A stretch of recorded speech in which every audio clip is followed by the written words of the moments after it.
Okay, let's talk about how to use the create test function.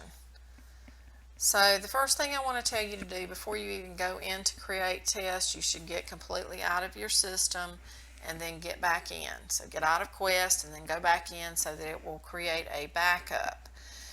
That way, if you make any changes that you don't like, or if you just got in and got some errors and messed some things up, you could go back and restore the database and you would be right back to where you were before you made the changes. So make sure you get a good backup prior to going into the create test function. Okay, let's go into create test and let's talk a little bit about what this is. This is actually all of your available tests that are under here. These are the available tests that you have to choose from in the client screen.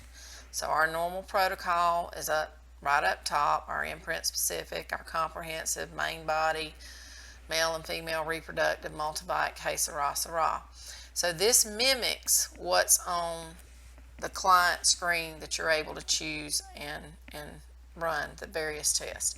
Okay, now we also have under here the test details. This tells us where the different challenges or signatures come from that make up this particular test.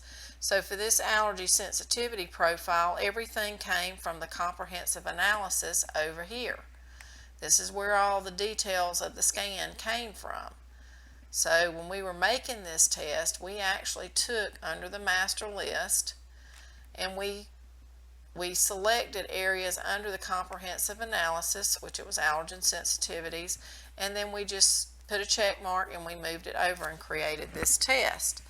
Now I want you to notice this is the finished product. This is what I call our workstation. Master list is all the items that are preloaded from the manufacturer. The custom list is all the things that you or I have added.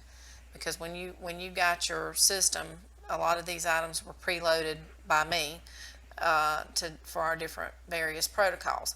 But this is the custom list, and so this would be things that you add, and then the master list would be the things that were preloaded from the manufacturer. So this is our workstation. And I want to point out that when you're in the workstation and you want to move something over to make a test to a completed test, you would use these keys in the center, the add, the merge, and then if you actually wanted to get rid of one of the tests or move some of the test details, like if you decided under this challenge that you wanted to remove one of these fields, you didn't want food sensitivities, you could do this and you could hit remove and it would take it out. But this is how you add, merge, and remove things from here to the finished product and back.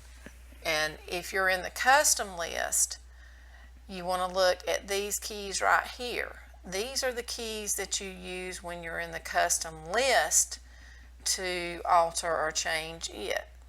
And then at the top, you'll notice edit, add, new, and remove. These keys go with the available tests that are under here. So if you select this, you could go in and edit the name, or you could actually remove this test, or if you want to, you can add a new test here. This is what changes things in this box. This is what changes things in this box. These things can be moved over by this function and this function over to the test details.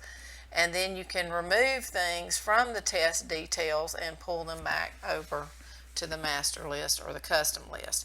So those are the different types of things that you can do in the create test function. So remember, this is the final product. This is the details of the test. This is preloaded from the manufacturer. This is things that you add. This is our workstation, and this is our completed product. So that is the details of what you can do in the create test function.